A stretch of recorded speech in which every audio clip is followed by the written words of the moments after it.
Prime Minister Lawrence Wong calls on the nation to rally together and chart its course amid what he describes as a fragmented and disorderly world. Speaking at the S Rajaratnam Lecture, he laid out the steps the country will take, including working more closely with like-minded countries to preserve multilateralism. Ultimately, he says, it depends on Singaporeans to draw on shared values and turn vulnerabilities into strength. Singapore may be an island, but we cannot have an island mentality. We have to look out for one another. We have to strengthen our bonds of fellowship within our society and with others beyond our shores. This applies not just to us individually, but as a nation too. Even if other countries turn inward, we have to remain open to ideas, open to partnerships, and open to opportunity. We have no choice, because that has always been Singapore's way, not to retreat, but to reach out. Not to build barriers, but to build bridges. Mr. Wong adds that Singapore can no longer depend on a supportive global environment of cooperation for growth. This with the US retreating from global leadership and heightening its rivalry with China. He says Singapore must find ways to navigate what he calls a messy transition.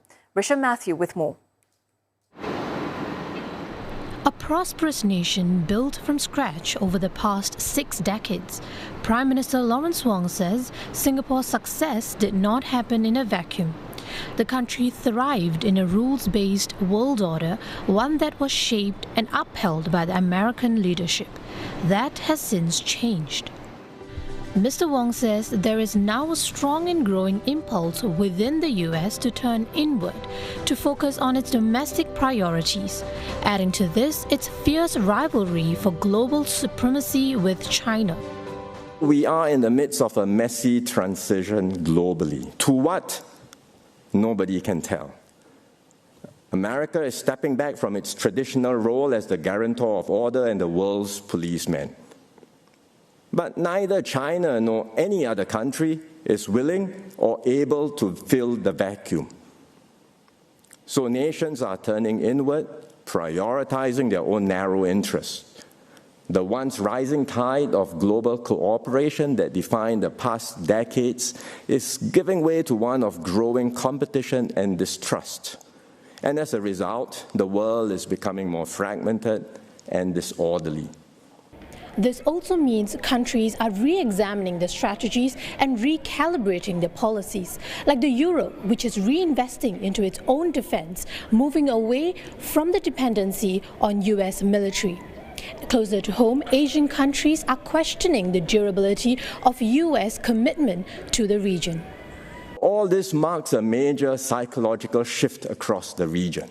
And if these trends persist, it could reshape Asia's strategic balance in fundamental ways, leading to heightened military buildup, riskier deterrence postures, and a more brittle regional security environment.